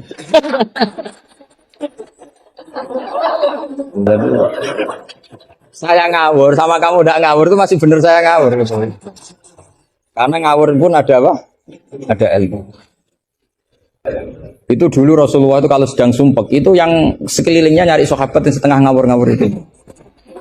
Karena Abu Bakar itu terlalu sopan untuk bisa bikin Rasulullah tertawa. Umar ya gitu. Makanya ketika Rasulullah sumpek itu hazin itu kelihatan sumya karena yang dipikir banyak tentu Rasulullah termasuk mikir sampean. Mlebu swarga sampean yo angel. Karena kuota amalnya tidak cukup. Sampai Rasulullah nangis-nangis minta hak syafaat. Kalau Nabi mikir diri sendiri sudah selesai mulai dulu. Langsung masuk surga di depan. Yang agak ribet kan karena mikir nyafati sampean-sampean ini. Kalau nyafati saya agak ribet karena orang hafal Quran sudah dapat porsi sudah. Jadi sudah enggak mati ribet. Yang ribet ini coba sampean atas nama apa coba? Kalau Habib Husain kan atas nama cucunya. Kalau Ustadz Khairuddin atas nama ustadznya. Kalau Mbak atas nama kaum lemah. Kalau sampean coba. Coba atas nama apa itu? Ustadz Afin ya sudah diikutkan partai lemah aja ya. Saya teruskan ya. Pastikan hukum itu secara fikih. Apa? Kalau secara fikih kamu sudah hafal, nanti menakwil Quran, takwil itu bisa maknanya tafsir, bisa maknanya tahmil. Nanti saya jelaskan. Itu pasti gampang. Misalnya begini. Muharramatun nikah itu ada berapa coba? Kan ada 7 yang bin nasab. Ya muharramat itu kan ada 3 sebenarnya. Muharramat bin nasab jumlahnya berapa? 7. Ada muharramat bil rodok jumlahnya juga 7. Ada muharramat bil musoharah karena bisanan. Ya karena apa? Terus yang terakhir ada haram min khaisul jam'u tapi tidak min khaisun nikah. Ya haram min khaisul jam'u tapi tidak haram min khaisun nikah. Kayak kamu nikah mbaknya otomatis nggak boleh nikahi adiknya selagi masih sah dengan mbaknya. Makanya nunggu mbaknya mati jadi urutannya. Jadi kalau mbaknya mati betul nggak tahu saya itu. Semoga nggak karena apa-apa takdir. Tapi kalau adiknya cantik mbaknya jelek kok mati dulu. Itu kasat reserse bisa nyelidiki itu. Ya itu ya kita pastikan begitu dulu. Ya itu pastikan. Sehingga kamu hafal muharramat bin nasab kalau menurut bahasa Arab itu ada 7. Yaitu siapa? Ummahatukum hurimat alaikum ummahatukum wa banatukum wa akhwatukum wa ammatukum wa kholatukum wa banatul akhi. Jadi kalau orang Arab bilang itu 7, tapi kalau orang Jawa cukup 4, apa? 4 karena orang Jawa hanya ngitung ibu, putri, saudara, bulik hanya 4. Karena orang Jawa bulik dari bapak atau ibu namanya juga bulik. Kalau orang Arab bilang dari bapak amma, dari ibu khola, maka menjadi 5. Orang Jawa hanya bilang keponakan, apa? Keponakan. Orang Arab bilang banatul akhi, banatul ukhti. Jadi kalau orang Jawa bilang lebih simpel karena ammah sama ya karena sama ammah sama kholah dihitung 1 ya kan? Bulik, ponakan dihitung 1. Sementara di Arab dihitung 2. Terus rodok, terus tadi musoharo. Terus min haisul jam'u. Kita ketika ngaji takrib, jam'u itu diteruskan. Tidak sah menjam'u baina mahromaini. Tidak diresaksikan bainal ukhtaini, tapi baina mahromaini. Tidak boleh menikahi perempuan yang ada hubungan mahram. Pengandaiannya gimana? Imro'atani sing lau furidot ihdahuma dzakaron, tidak boleh nikah. Jadi yang dikatakan dua mahram apa? Dua perempuan yang andekan salah satunya lelaki tetap haram nikah. Berarti misalnya apa? Mbak sama adik, andekan salah satu lelaki kan nggak boleh nikah. Keponakan sama bule, andekan sang satu lelaki kan nggak boleh nikah. Perempuan dengan mbahnya, andekan salah satu lelaki kan nggak boleh nikah. Nah, tapi Quran hanya ngendikan wa antasma'u bainal ukhtaini illa ma qad salaf. Tidak boleh mengumpulkan dua saudara. Andai kan Anda terjebak tekstualistik, maka Anda hanya mengharamkan jam'u bainal ukhtain. Dan itu bahaya betul secara fikih, kriminal besar. Ya. Karena kamu berarti menghalalkan orang menikahi perempuan berbarengan dengan bulenya. Kadang kan bulenya juga masih cantik. Ya, atau misalnya yang kamu nikahi umur 17, 18, bulenya umur 30. Terus cantik bulenya. Terus bulenya sekalian gitu. Atau nikahi bulenya, terus ponakannya cantik. Kalau sama banyak kayak enggak ya. Kan 17 versus 70. Jadi enggak usah dilarang, kayaknya keterlaluan lah. Bayangkan apa? Al-jam'u bainal mar'ah wa jaddatiha. Itu nunggu kelainan maksudnya itu. Nah pertanyaannya begini. Kalau tidak Anda tidak mahir bil fikhi, saya ulang lagi, Anda tidak mahir bil fikhi, maka ayat wa antasma'u bainal ukhtain termasuk ayat muskilah. Atau Anda tidak mahir bil fikih, bahkan Anda ifta secara menyesatkan. Yang haram itu jam'u bainal ukhtain, karena itu yang mansus di Quran. Kalau bainal mar'ah wa amatiyah enggak ada di Quran, wa kholatiyah enggak ada. Itu sesat dan menyesat. Itu wajib diboyong kalau pondok sini. Wajib diboyong dan harus enggak dapat tiket ke surga itu. Kecuali tobat ya tentu, kecuali. Maka ajaran kita enggak boleh orang terjebak tekstualistik, harus ada ilmu usul fikih. Nah, barokahnya kamu hafal fikih tadi, maka ayat wa antasma'u bainal ukhtain kamu fikih ini min itlaqil ba'di wa iradatil kul. Jadi ketika Allah mengatakan ukhtain adalah melafatkan ba'dun min afrodil muharramat tapi wa iradatil kul. Jadi ukhtain bukan dengan makna dua bersaudara tapi fardun min afrodil jam'i bainal muharramat. Dong ya. Jadi coba, artinya kamu bisa maknani itu karena kemahiran dalam fikih, sehingga tidak terjebak bainal ukhtain. Makanya zaman Nabi Sugeng itu sudah menambahkan wala bainal mar'ati wa ammatiha, wala bainal mar'ati wa kholati. Tapi Nabi memang enggak menambahkan wajaddatiha. Karena Nabi tadi itu tahulah kalau itu hanya orang enggak waras yang bayangkan. Kan enggak usah dilarang juga pasti orang enggak akan melakukan itu. Kan misalnya yang kamu nikah kan rata-rata umur 20, mbahnya umur berapa coba? Ya sudah 70 kan? Enggak usah dilarang juga agak kebayang kan? Ya nunggu gak waras dulu kalau sampai kepikiran nikah ibahnya juga itu. Dia mukallaf ini katanya. Nah, jadi saya ulang lagi ya, kalau kamu ingin mengkaji apa? Tafsir ya, pastikan fikih itu ngelotok andori kolbi. Sehingga lafat-lafat yang meskipun muhim itu memberi salah cipta. Cara kiai kan ini apa kalau muhim? Kiai Jawa mana nih muhimun, lafat yang maringi salah cipta. Lafat yang dohirnya itu memberi salah paham. Muhim itu dulu. Ya kayak tadi loh, wa antasma'u bainal ukhtain kan hadil ayat tuhimu seakan-akan yang haram itu hanya jam'u bainal ukhtain. Itu apa kalau bahasa Madura? Apa? Itu bahasa Indonesia, enggak bahasa. Itu bangsa Indonesia, ada bangsa Madura yang menurut bangsa Madura. Kalau tadi makna bangsa Indonesia bukan. Pokoknya seperti itu. Jadi kepastian, makanya menurut saya tradisi guru-guru kita ya mulai Mbah As'ad, mulai sekarang ada Gus Azaim, mulai dulu ada semuanya lah, ada Gus Fawaid. Tradisi guru kita ini sudah benar. Orang itu nggak boleh belajar tafsir Jalalain sebelum belajar mabadi fikih, pesolatan, sulam taufik, sulam safina. Sekarang itu termasuk minal fitan besar, termasuk fitnah besar sekarang. Orang belum belajar apa-apa langsung belajar tafsir. Saya ini kecelok ahli tafsir, tapi belum pernah saya baca tafsir secara masif. Saya tiap ngajar tafsir pasti ngajar fikih. Saya sampai sekarang masih ngajar Muhadzab, ngajar Fathul Wahab. Bahkan kitab terkecil fikih pun saya ajarkan, yaitu Salam Taufik. Saya ngaji tafsir hanya 2 minggu sekali. Itu pun saya mesti ngomong fikih. Karena takut tadi. Takut orang-orang itu hanya ngomong tafsir, tidak ngomong apa. Itu termasuk ngaji khasa tafsir itu mesti ngomong fikih. Bahkan Pak Quraisyihab, Profesor Quraisyihab mengagumi saya dari segi saya selalu ngomong fikih. Karena tadi gak kebayang tafsir ini kalau gak dikawal fikih. Coba misalnya kalau antas mau binal ukhtan, terus kamu sekarang lama bilang, oh ini jelas Allah hanya mengharamkan binal ukhtan. Kalau boleh kan ya masih cantik. Waduh. Itu kalau saya jadi kiainya, saya langsung sujud sama Allah, ya Allah jangan kasih tiket surga. Bukan sekedar tak boyong. Kalau tak boyong masih bagus. Tapi kalau kita ngelotok fikih, secara fikih sudah angzori kolbin, pasti tahu.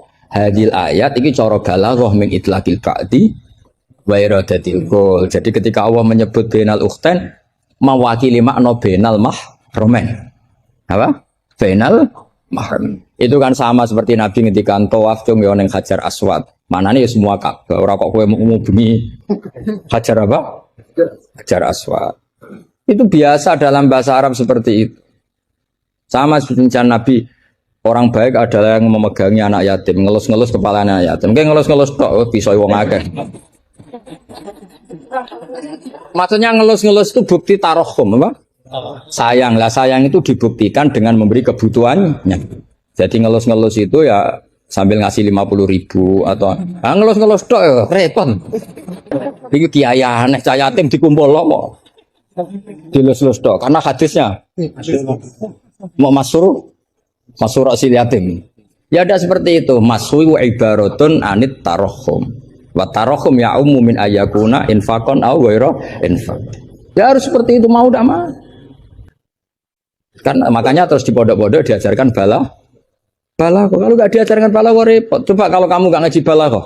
Ayat ini maknanya nara kamu masuk neraka. Tak jamin masuk neraka. Nanti tak pesankan Imam siapa? Malaikat Malik ya, bagian ngurusin neraka. Tak suruh mendaftar di depan itu kan. Coba kamu maknani tanpa balaghah.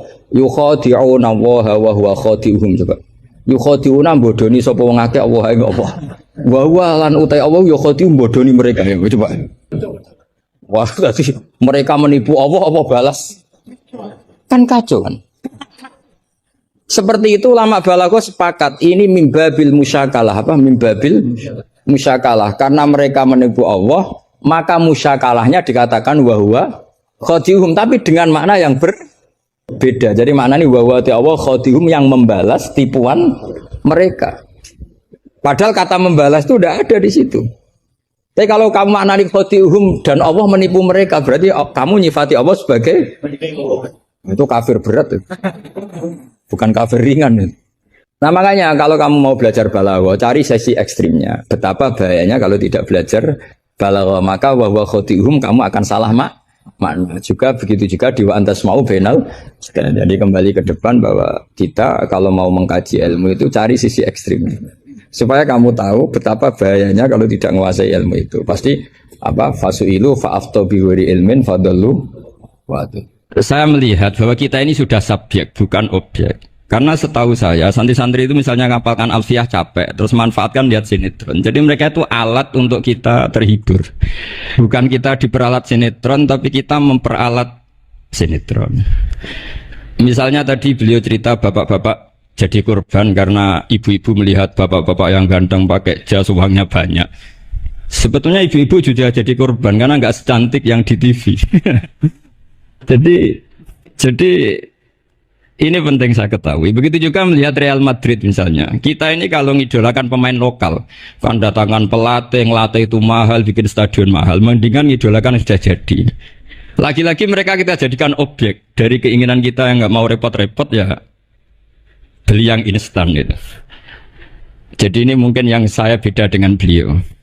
Saya ini sering ketemu para dokter, para profesor di Jogja. Bahkan saya bikin komunitas grup diskusi kematian. Itu profesor-profesor yang mau mati itu sering diskusi sama saya. Kenapa ini penting? Karena mereka bilang gini, Pak Bahak, dunia ini pasti kita tinggalkan saja, perumusnya banyak. Masa kematian yang kita song-song nggak ada rumusnya gitu. Makanya kita bikin tim perumus kematian. Terus saya bilang, ini bedanya profesor sama intelektual. Kalau intelektual itu diskusikan yang profan, dunia itu profan, nanti habis. Kalau kematian itu abadi. Maka untuk orang jadi profesor, sarannya harus tahu tentang kematian. Dari provokasi ini banyak teman-teman diskusi kematian. Ini penting saya utarakan karena dunia apapun hebatnya seperti yang dipandang Mas Hakim bisa dibalik juga. Misalnya orang bilang Israel nggak bisa dikalahkan, sebetulnya hingga sekarang pun Palestina nggak bisa dikalahkan. Hebatnya apa Israel? Nyatanya tidak bisa menghilangkan Palestina, paling di Google dihapus itu saja. Sama, apa sih hebatnya punya TV banyak, pemirsanya banyak? Sebetulnya TV itu menggantung banyak pemirsa dan itu kita. Sebetulnya mereka yang bergantung kita apa kita yang bergantung mereka? Zaman ibu-ibu belum ada sinetron, mereka terhibur, ngerasani tonggo, petanan, macam-macam. Artinya punya cara untuk hiburan. Lalu TV-TV ini menjadikan mereka objek untuk jadi kaya. Ini gimana supaya kita jadi kaya, mereka jadi pemirsa, jadi apa, macam-macam. Jadilah kita objek. Tapi karena kita orang pinter, ibu-ibu pinter, sebenarnya TV mereka subjek juga ibu-ibu. Delok bojone ra ganteng ya delok yang di TV kan gitu. Jadi ini pembanding saja karena ini acaranya seminar, nanti eksekutornya yang penasehnya Gus Yofur, mukarirnya ini nanti itu. Jadi menurut saya ini saya seperti pesan Gus Iid, kita sersan saja, serius tapi santai. Karena setahu saya sering diskusi sama Gus Yofur, kemarin diskusi tentang waktu di Denmark, di Eropa itu disamakan, dikonversi waktu yang ada katulistiwa, apa setiap negara punya aturannya sendiri. Karena Denmark itu ada masa tertentu yang siang itu sampai 3 bulan. Sampai sekarang saya sering diskusi sama beliau tentang itu, terus tentang Mina Jadi, tentang macam-macam lah. Setahu saya begini ya, pernah ada guyonan di beberapa ulama.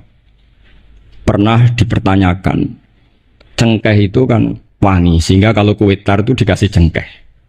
Oke, kita sepakat dalam konteks bikin kue tar itu cengkeh dikategorikan pewangi. Lalu kategorinya adalah pewangi. Pertanyaannya berarti kalau orang haji, ikhram, merokok itu wajib bayar dam karena pakai pewangi. Itu hampir putus. Karena dikonsensus oleh ahli-ahli pakar kue itu termasuk kategori pewangi. Tapi ketika ada pembanding ini Mas, ini pentingnya pembanding. Lalu berarti orang Jumatan disunatkan rokok, kan harus pakai. Nah, kesunatannya kan pakai pewangi gitu. Nyatanya tuntas juga. Enggak jadi, akhirnya keputusan itu udah jadi.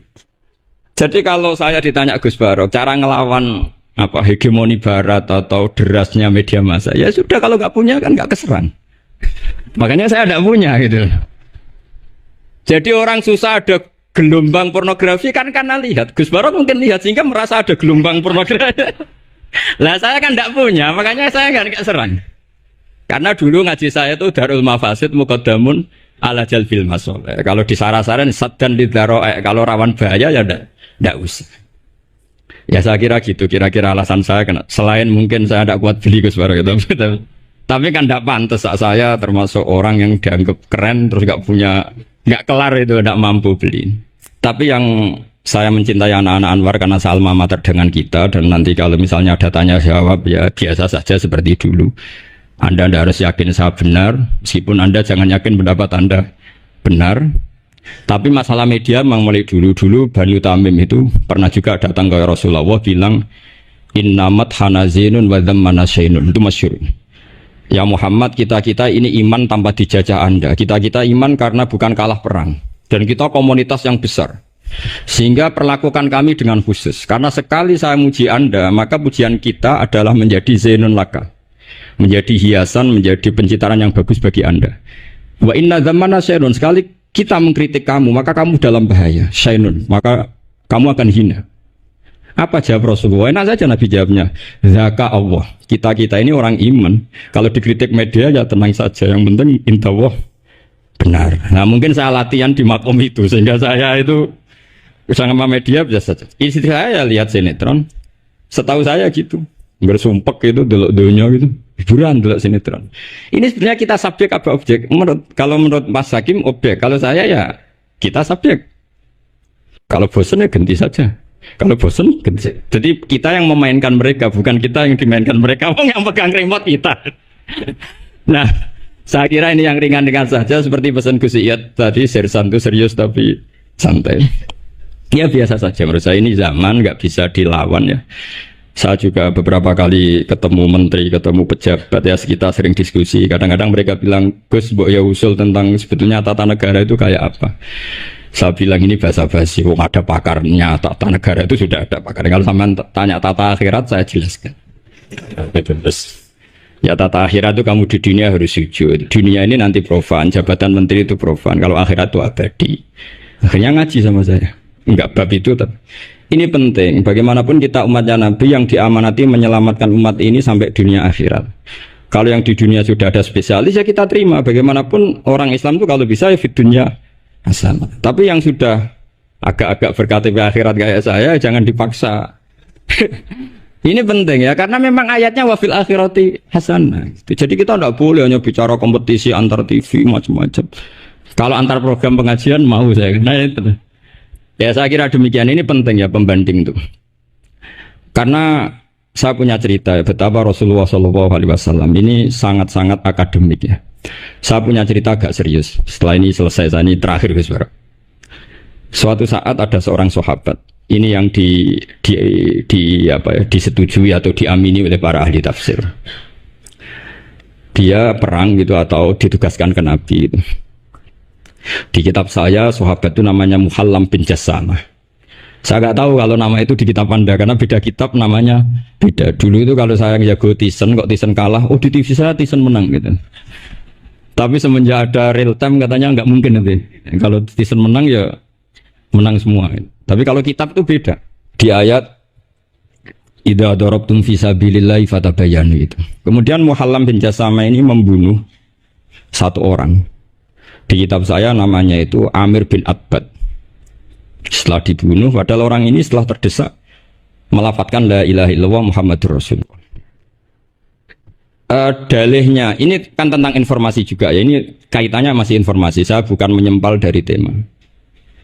Ditanya sama Rasulullah, kenapa kamu tetap bunuh padahal dia sudah melafadzkan la ilaha illallah? Kata dia, innama qalaha muta'awwidzan, dia melafadzkan itu karena muta'awwidzan saja, ingin berlindung dari serangan kita. Kata Nabi masih ya Nabi itu kan nggak mudah terpancing emosi. Halla syakok ta'an batnik, bahwa kamu bedal ya, atau kamu bedah lah hatinya isinya kayak apa. Si Mulaham tadi masih balik loh. Ya Rasulullah, lau syakak tubat nahu akun tu a'lamu ma fi qalbi. Kalau saya bedah apa saya terus tahu apa isi hatinya. Kata Nabi, ya kamu tetap nggak tahu meskipun kamu bedah hatinya, kamu tetap nggak tahu. Kenapa engkau nyuruh bedah ya Rasulullah? Wong akhirnya saya tetap nggak tahu. Unik jawabannya Nabi itu. Makanya kamu itu sembrono sekali, ngawur sekali kamu ini. Fala anta ta'lamu ma fi qalbi wala anta taqbalu ma takallama bi. Kamu itu orang aneh. Tahu hatinya ndak akan tahu, tapi menerima omongan yang zahir juga nggak mau. Terus mau kamu apa?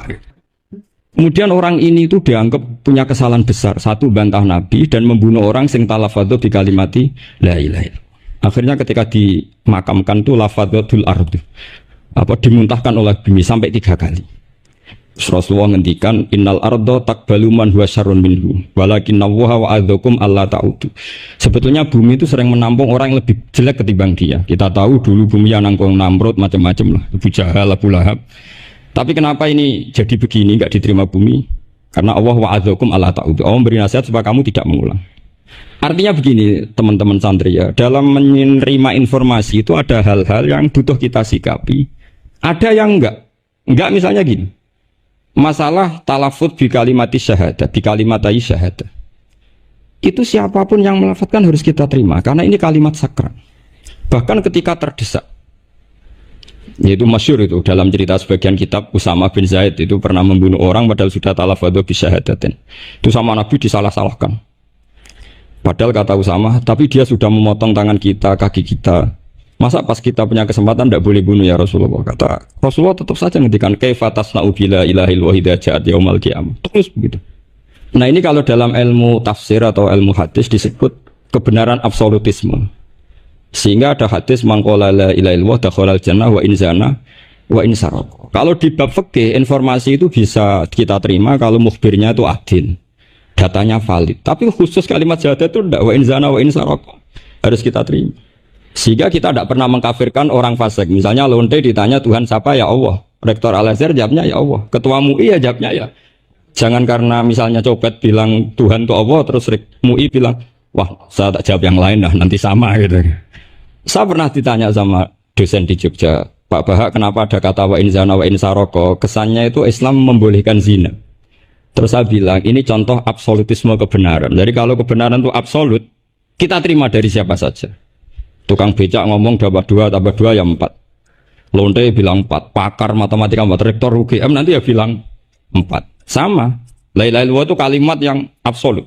Sehingga di TV misalnya, apapun TV Yahudi atau TV Nasrani, kalau programnya itu benar menerangkan kebenaran, meskipun mereka niatnya bisnis, tapi kalau kalimat itu kalimat yang benar, ya mau tidak mau kita terima.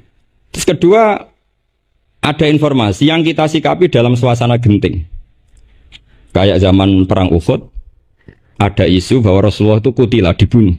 Kemudian ini melemahkan para orang Ansor dan Muhajirin, atau Muhajirin dan Ansor. Terus kata Rasulullah, Umar, ajibu, kamu harus menjawab bahwa saya masih. Akhirnya Umar berteriak keras bahwa Rasulullah itu masih hidup. Ini contoh-contoh informasi yang secepatnya harus dijawab. Terus ketiga, informasi yang nggak penting dijawab karena memang sudah hoax, sudah sampah. Misalnya gini, orang melihat di TV infotainment itu nggak pernah yakin kok benar apa enggak. Ibu-ibu itu butuh hiburan, melupakan suaminya, utangnya, macam-macamnya. Makanya saya bilang, ibu-ibu ini subjek, bukan objek.